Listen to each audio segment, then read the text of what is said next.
Hey guys, it's Tiffany from Super Easy Math. Today's math problem of the day says 19 plus 14 minus 3 times 2 plus 8 times 4. Well, we want to remember our order of operations, which is PEMDAS, and I like to circle the M and the D and the A and the S, and that lets me know that if I get to multiplication or division, it doesn't matter which one comes first. I need to solve it when I'm going from left to right. So first, parentheses, do I have any? Nope. Exponents, do I have any? Nope. Now it's time for that multiplication and division I was just talking about.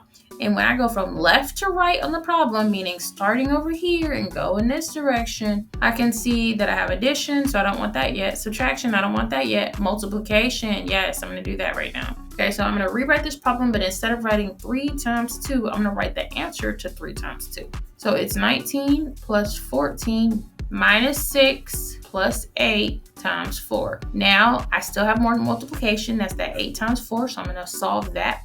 So I'm rewriting the problem, except for instead of writing 8 times 4, I'm writing 32. Now, I'm done with multiplication and division, and it's time for addition and subtraction. So I can see that I have addition, subtraction, and addition. So I'm going to be able to do this straight through without worrying about order or anything. So I'll just do the first problem, rewrite everything. The second problem, rewrite everything. And the last, rewrite everything, okay? So 19 plus 14 is 33.